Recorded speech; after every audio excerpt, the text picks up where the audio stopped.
Welcome, my Gemini collective Sun, Moon, Rising, Venus signs. Welcome to your timeless soulmate read, though being done in and also for November 2020. I am your reader, Mark Angelo, lYONS, Mal for short, professional witch, professional intuitive, president of Drawing the Circle Productions, the Archangel of lYONS, Mark Angelo, lYONS, but you can call me Mal. Welcome, and welcome back, my subscribers, my people. Oh, my malcontents, thank you so much for your love and support on this YouTube journey. I put out a podcast last week. We're growing the circle, as I like to say it, collaborating with some people. Just saying, because Geminis, you know, third house communication, self-expression, and stuff like that. So to my Gemini subscribers, thank you so very much. And if you are new to my channel and new to me in particular, please do consider liking, subscribing, hitting the notification bell, sharing, commenting, all that stuff helps. And I'm shooting for 30,000 subscribers so I can have the membership button, the little join button thing, and do my extended readings here as well as on Vimeo.com. There is an extended for this reading over on Vimeo.com. There you pay for pay-per-view. Here you'd pay once a month. Once I'm at 30,000, and you would have access to all of the member content, right? That being said, business out of the way, let's get down to this read. I'm actually really enjoying these readings. I took a break from the twin flame contract readings. They said, do the soulmates again. I'm like, oh, good, thank you. And there are links in the description box. That will explain my attitude towards twin flame contracts. And the new definition brought to us by Matt Kahn, by the way, and Matt Kahn, his healing mantra deck is the last card down in this read, but I mean the very last, in the extended. So do check them out. They're very educational, and they're there so I don't have to explain it every single time. But it's a big deal. It was a real head turner for me. There's one video he did that's down there. The rest of them are videos I've done, streams here, whatever, super chats, whatever. So go check them out. It's fascinating. It just spun me around. It made me see soulmates and twin flame soul contracts radically different. He's a genius. Anyway, as far as this read goes, we're doing 12 cards here, 12 cards in the extended. It is a general read, Sun, Moon, Rising, Venus signs. So do check your other signs. Take what resonates, leave what doesn't. Stay in the breath, stay in the present moment. It is a contract read, so we're going to have party number 1 over here, party number 2 over here, and the center lane, the contract between them, if you like, or the state of the contract. November 2020 or timeless. We're doing divine feminine, divine masculine, not about gender. That's pretty standard across YouTube. I prefer divine yin, divine yang, but hey, what you gonna do? That's the lingo. You gotta go with it, right, gems? So other than that, I think we're ready to rock and roll. All the decks that I read are in the description box below. We're starting with the Caroline Mace archetype deck. Oh, though you only get 12 cards in this deck, a 13th will be drawn in a few minutes here, and that will be in the preview at the end of this. So, you know, once I sign off, then there's a preview. So you will actually get 13 cards in this video. So here we go. Take a nice deep breath. Exhale. Inhale. Ah. All that exposition, I swear, every day. Please, my collective pantheons of angels, goddesses, gods, ooh, masters, and the higher selves of all involved. I felt that. Please, I need 3 cards in clarity for this Gemini collective. Sun, Moon, Rising, Venus sign. Happy, healthy, wealthy, wise, intimate, sexual, satisfying, soulmate contract. November 2020 or timeless, please. We need the 3 archetypes here. 1 for the divine feminine, 1 for the divine masculine, 1 for the contract itself. So please, for the divine feminine, the dominant archetype being alchemized.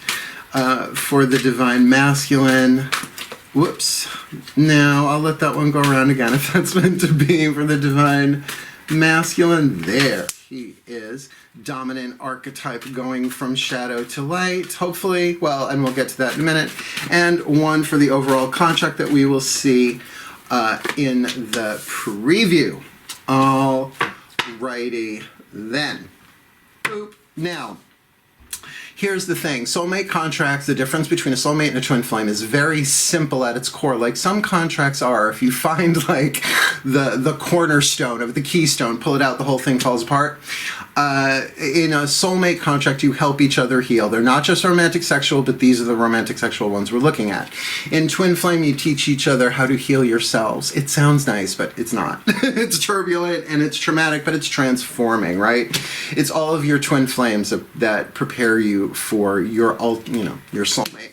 So let's see who we got here. Remember, these are supposed to be triggering, but whether you know each other or not, whether you've met each other or not, whether you are together or in separation, none of that matters, because in the quantum entanglement of a soul contract, soulmate, as one of you heals, the other one heals. And you can be completely unaware of that. Oh, which work. Okay. We've got the Divine Feminine Networker, and Networker nowadays, like everybody has access to the Networker archetype. But if it's in your archetypal chemistry, in your chart, your archetypal chart, you can have it reason, season, or lifetime, right? Eau de toilette, cologne, perfume, 3 levels of intensity or power. But with the Divine Masculine, with the Queen archetype, oh, work. Remember, these are not gender specific. Now, I will say the Networker is a member of the creativity family of archetypes. There are 9 families. The Queen, the feminine family archetype. So my tongue may trip over this a couple of times. It's because it's a Divine Feminine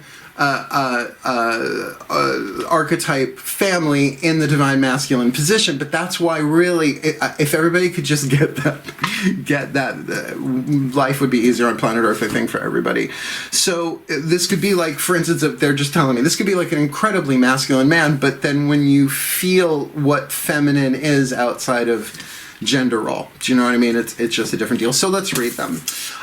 For the Divine Feminine, we have the Networker. The shadow attribute conveys information only for personal gain, spreads fear and falsehood. Now, we are talking about a Gemini here, so not shocked that this is the Networker, the communicator. They're really good at it. You guys are naturals at it. But that shadow, and oh my God, let's just, you know what that is. I feel it in my tummy, you know what that is. The light attribute enhances unity through the sharing of information, right? Rather than divide, unite.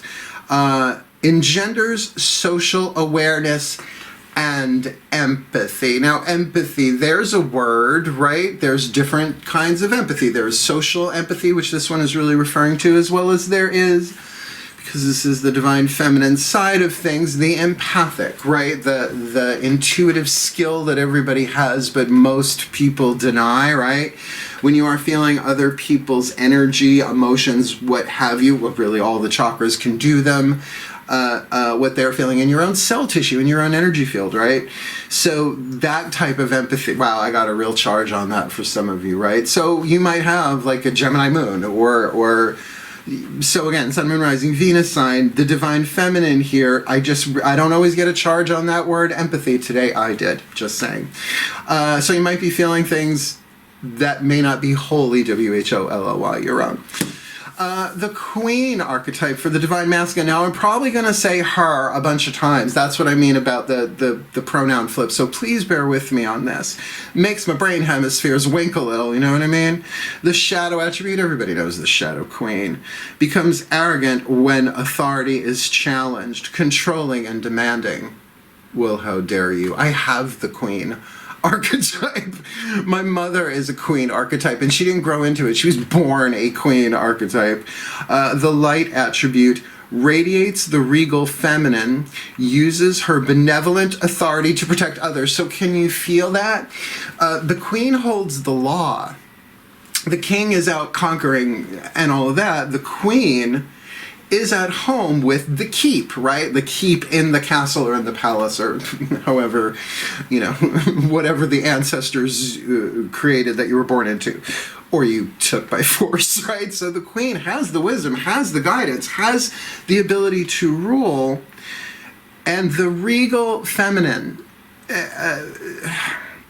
benevolent authority. So you get the thing about authority here on both sides. Like if you challenge our authority, now look, Like I said, my mother's queen archetype. I have worked for queen archetypes. Wait till I write part 1 of my autobiography about my career. Honey, I have had a string of queen archetypes, and of course, why wouldn't I? I have it. But it's in my 12th house, hidden. So that had to be revealed to me, Hera, right? So this is very, very powerful to start with. I'm excited to see where this goes for you, because there's communication, empathy. Let's keep going. What we are going to do, and this is the really fun part, we're going to do 2 element spreads. 5 Daughters of the Moon Tarot for her. Please, just bear with me on this. 5 Mythic Tarot for him, right? We're going to see fire, earth, air, water, spirit, what their elemental balance is in this contract. Will pop up the larger picture. I'll say a little prayer, and then hits the preview. Cool, cool. Take a nice deep breath. Yeah, Hermes, I hear you. Please, my goddesses, the divine feminine, please, my goddesses of air, and there you are, sign of Gemini, please. I need 5 cards. Element spread for this Gemini collective, Sun, Moon, Rising, Venus sign in this happy, healthy, wealthy, wise, intimate, sexual, satisfying soulmate contract. Can you give me 5 for this divine feminine networker, please? What does she want in this contract? Her element of fire. What does she have?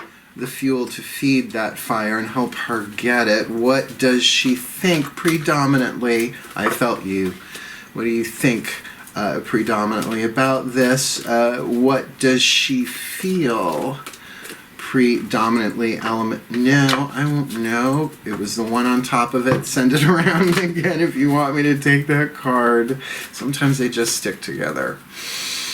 What does she predominantly feel? That one felt better, if not the same one. And most importantly, what is the point of view, voice of the soul that was chosen to play this role in this contract? November 2020, or timeless. Now, before we do those, we're going to do the same for him so we can turn them over simultaneously, element by element, starting with fire. Breathe. Hermes, you tickle in the back of my head back there.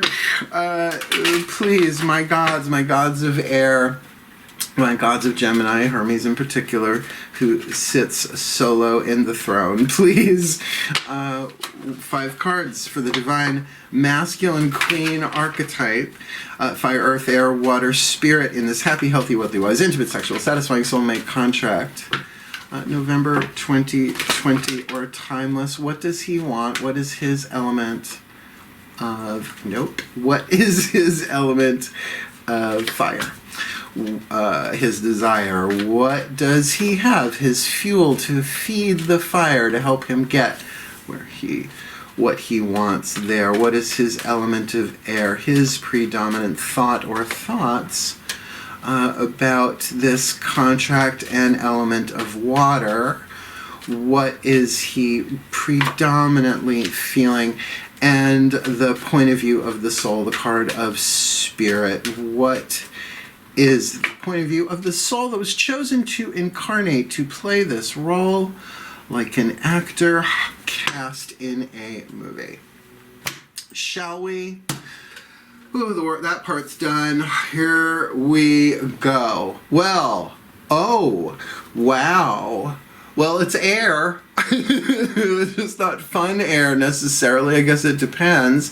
The divine feminine, what she wants is the 8 of blades. Now, you gotta say, why would somebody want the 8 of blades? But it is in this deck, Chokhmah, desert goddess of the winds, decisions, juggling, sickles, like crescent moons, razor sharp steel, right? Wants her decisions. You could say wants the decisions made, but we'll see that. So apparently there's something, thank you, up in the air, right? There's blades spinning in the air on this one. Now that's where you get the word decision and its relationship to the word incision, right? Like scissors, right? To cut something. Like some things you just can't undecide. But he wants the Seven of Swords. He wants sneaky, sneaky. So here's the thing about covert action. It is pre-planned, right? So I often feel that with the Seven of Swords. Not every time it hits the table, but it's more and more that it's that thing of they want to, because this is what they want. It's not necessarily what they're doing, but it's what they want. It's this strategy, right? So often like sneaking away, but looking over the shoulder, right? That pre-planning it, premeditated. It's a really good word for that card, premeditation. Well, let's see, a decision and premeditation. What's their element of earth? Well, she's got the Three of Pentacles, so she's got a stable foundation here. It's earth and earth. You can't beat that. Even if it's the 5 in this deck, the earthquake, it's still a good placement, saying that there is change there and often wanted because it's something that you have that you might not see the other side of. But here, Three of Pentacles, Clay Woman, takes what she's got, makes something beautiful and useful out of it. But I will say, you take the dirt, the clay, and sculpt it. But at this stage, it has not gone into the kiln yet. Sorry, it's on this side, right? The oven, for it to go from malleable, wet, mutable clay to something fixed. Like from Virgo to Taurus, from mutable to fixed. So I like that. I like the feeling of that there. There's a solidity. I mean, she may not be all the way home, but she's there. So this decision-making process, it's not like she's barren and bereft in terms of resources, right? She's just got everything in play. Like all the ingredients are there. Like everything is good there. Remember, this is a networker too. But for the Divine Masculine Queen, he's got the card of strength. Now, this is Heracles. Heracles is the original Greek name that then became Hercules in Rome. And what we're looking at here is one of the 12 labors, the slaying of the Nemean lion. Now, everybody wants to see him as a hero, and he truly is a hero, but in the archetypal sense of the hero taking the hero's journey, he wasn't doing it to be a nice guy. He wanted his divinity back. I'd do it, right? I'd have to clean out those fucking stables if I had to. Smart though, right? And if you read the 12 labors of Heracles, you'll see that there is this repetitive pattern of how he does it each time. There's symbolic. You have to really, really look at it.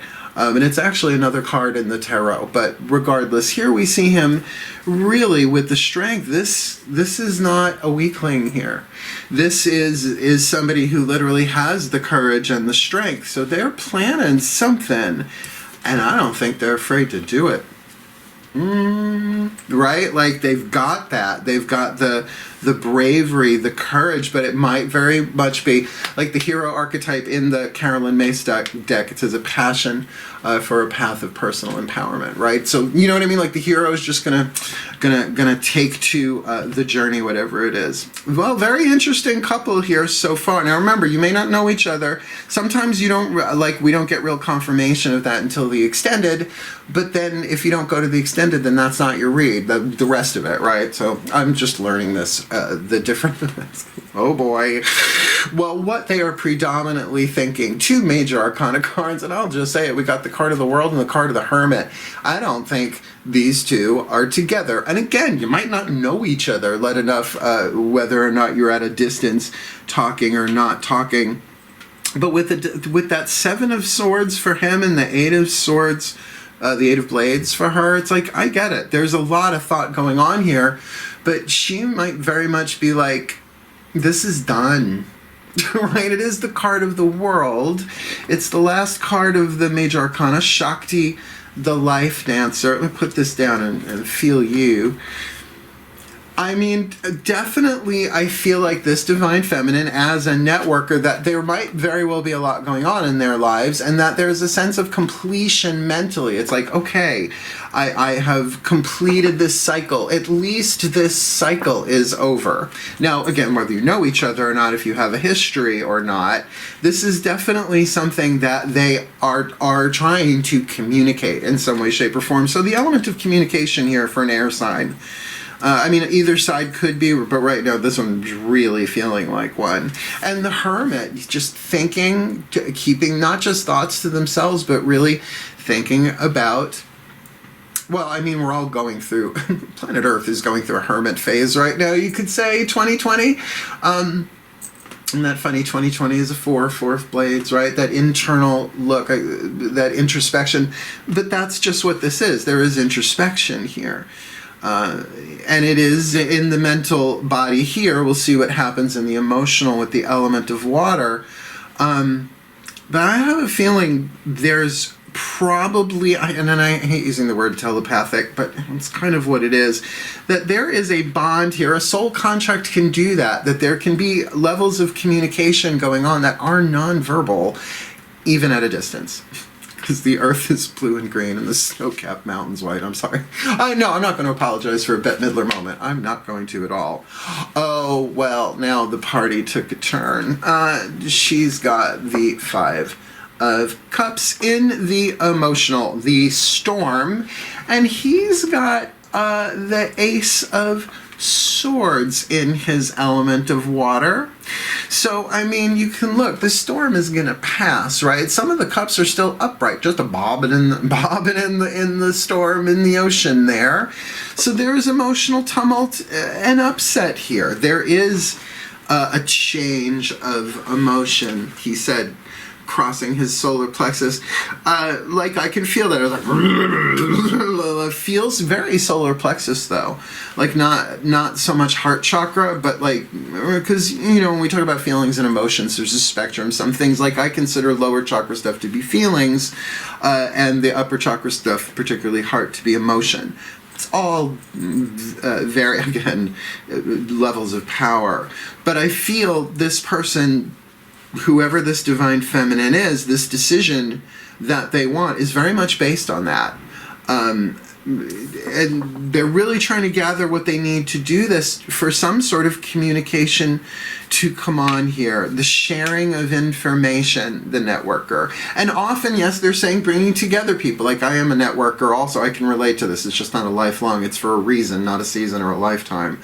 Putting together the right people. It's like the divine puts people in your life and you go, oh, I just put this. And in a way, that's what drawing the circle, my company, is about. If you look at the logo, it's the divine hand drawing people together with spirit. It's our logo. So I get this, but I'm really feeling that for this queen archetype with the Ace of Blades there, Athena, by the way, really big sword, there's a communication, really contemplating it. I feel like there is some, either an empathic bond between these two or a telepathic bond, really the difference between feeling and thinking, right? That if they're not in communication, like if they don't know each other, what this divine feminine is going through is really getting her to look at closing a cycle, right? And if they do know each other, I think that is also true. Because it doesn't mean it's the end, it just means it's the end of this. It's like round 2, ding, right? Midnight, day starts over.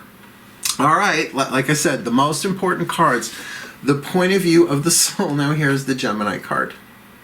All right, now that doesn't confirm that only this side is Gemini. This side could be just as Gemini, because the message of this the soul can be, it's the Gemini, right? You know, communication, self-expression, third house stuff.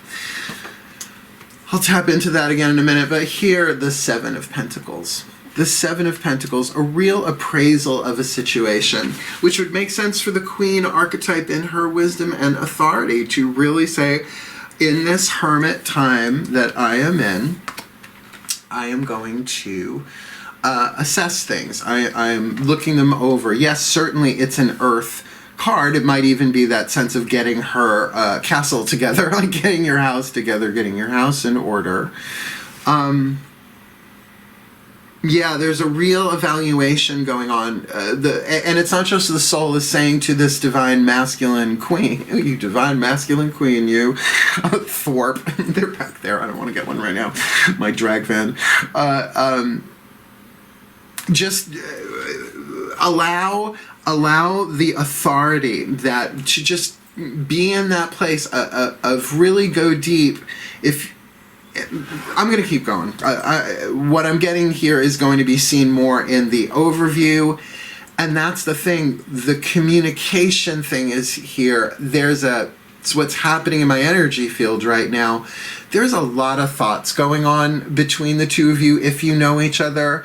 And if you don't, I would really, really think that your dream time must be interesting, or whatever your internal process is going on. It's stormy. There's storm here on this side, and it's like this one wants to come in with this Ace of Swords, but not ready to act on it yet. Although wants to do the sneaky. I wonder what that's going to be. Let's pop up the larger picture and I'll show you. Take a nice deep breath.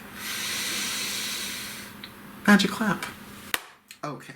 We've got the Divine Feminine here, the shadow attributes of the networker, conveys information only for personal gain, spreads fear and falsehood. So, I mean, I can feel some of that in there, particularly with that Five of Cups going on here, the interpretation of that, if it's coming from a place of emotional pain, then the decision that she wants to make here really needs to be alchemized before action is taken, because those Three of Pentacles there has everything that she needs to do. It just hasn't set it into full motion yet.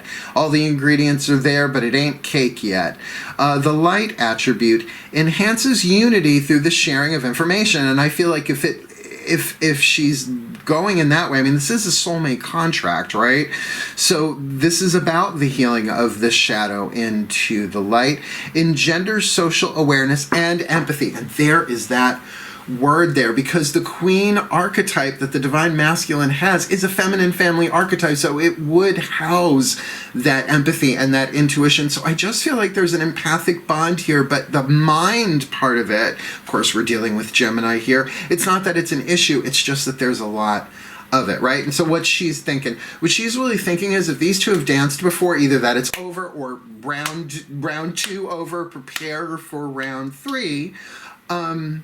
But this is major arcana. This isn't a minor thing. This feels like it has weight to it, because the emotional weight of the Five of Cups here as well, at storm. All right. Yes, when the storm clears, the sky will, be clear. Things will be clear. And then the Six of Cups, which is the next logical progression in the minor arcana, then we'll find that balance and maybe possibly a reunion. I mean, it's soulmate contract, right? And the voice of the soul saying, hey, Gemini. Right? This is the Gemini. It's saying, really communicate, like do your thing, but you're going to do it in your light or in your shadow. Yeah, false information or information that engenders awareness and empathy. Jumping over here to the divine masculine queen archetype, the shadow attribute becomes arrogant when authority is challenged, controlling and demanding. I mean, it's sort of like the diva archetype, but it's really different though. The diva is the main female singer in an opera house. That term has shifted a lot.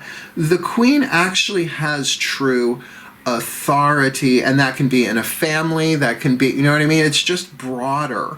The light attribute radiates the regal feminine, uses her benevolent authority to protect others. And I have to say, looking at the two gods to her left and to her right, Kronos in the card of the Hermit and Athena in the Ace of Swords there, both holding blades. So that's what I mean. There's like blades are, I think, swords and blades here. It seems dominant. The thought aspect, and what this queen wants, this divine masculine wants, with that Seven of Swords, I just feel clandestine. I feel like to not reveal what is going on. His strategy has the strength to do it. Like I said, to carry it out, the courage, the passion to do what needs to be done here, but doesn't want anybody to know about it. There's just something very clandestine, covert there. And in their mind, though, is the Hermit. Like this is not a fly-by-night thing, right? I'm not really getting the Queen of Hearts here, right? Off with their heads with that scythe in Cronus's hand. more feeling like that this is going to be considered, this is going to be done wisely, and that's certainly shown in the Seven of Pentacles.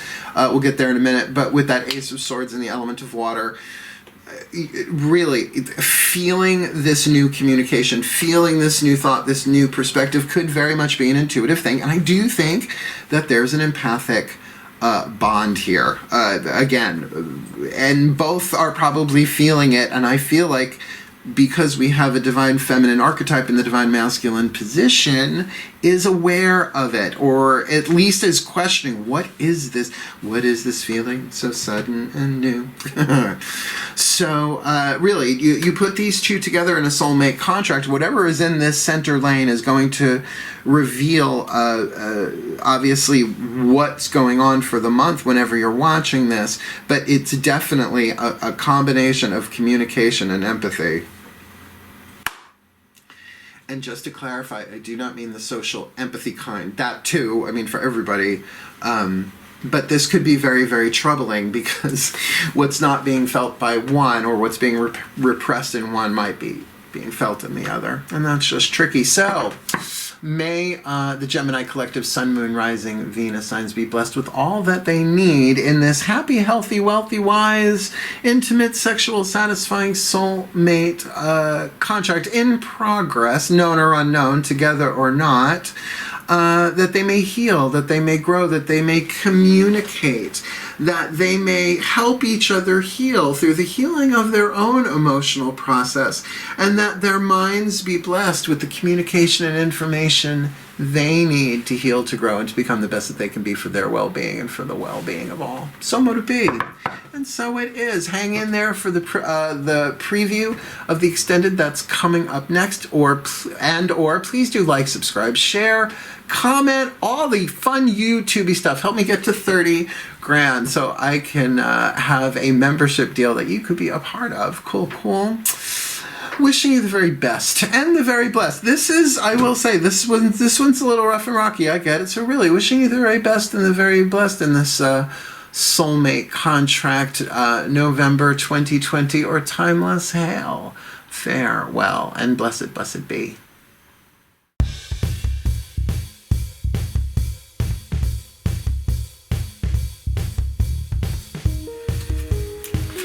Hey there, my Gemini collective Sun, Moon, Rising, Venus signs. Welcome to your extended reading for your happy, healthy, wealthy, wise, intimate, sexual, satisfying soulmate contract read for November 2020 or timeless. If you're watching the preview, thank you for hanging in there.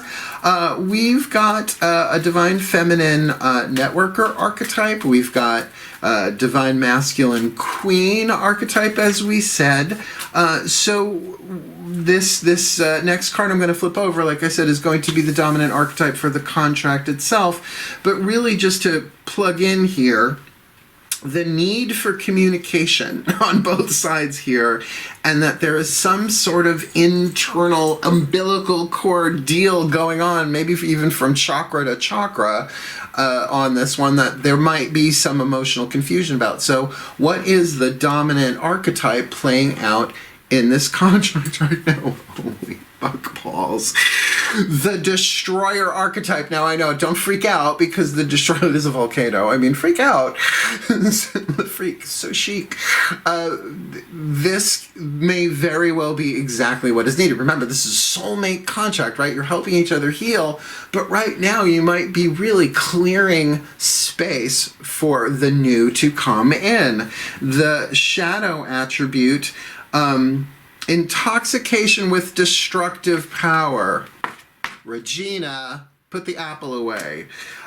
Destroying others' dreams or potentials.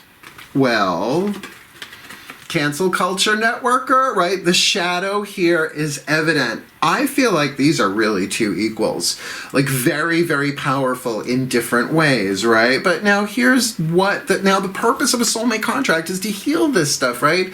So even when one of them heals, just by quantum entanglement, the other one heals maybe in a different area. It's holographic. It's hard for our minds to grasp, but it works. That's why prayer works, right? Light attributes, releasing what is potentially destructive, preparing for a new life. And that's what I mean. I feel like if the two of you Okay, again, so if you don't know each other, you're both going through this. If you want to see it as a tower card kind of thing, but it's more than the tower card. It's also the death card. Oh, thanks, Mark. No, but I mean, like, you're literally clearing out the past, and you know what? With this world card in the divine feminine's mind, she's getting at, and this one, like, I need to hunker down. Now, by the way, I will also say the world is going through this right now. So I don't feel like it's the destruction of the contract. It's a soul contract. It can't be destroyed. It can only be completed and fulfilled, and how that's done is a whole other conversation. But this stage of it, you're in the destroyer aspect of it, and that's the thing. How do you want to play it? The power is in your hands as either a networker or a queen here. Do you want to go into the shadow, right, and revel in the intoxication of the destructive power? I mean, you know, been there, done that, stepped away from the altar, usually. But then that light attribute, really, it's like, okay, let's release what is potentially destructive. Let's release what is potential. In other words, there may very well be emotions and things going on here that have the potential to be truly harmful, deadly sin stuff. 7 deadly sins. Another conversation for another time. So let's keep going. We've got a lot of fun ahead of us here. We're going to do a past, present, future simple timeline for both of them, but we're going to switch the tarot decks. But first we're going to do the Healing with the Angels Oracle. Doreen Virtue, what is the angel that is assigned to this contract? November 2020, or timeless whenever you're watching this. Please take a nice deep breath.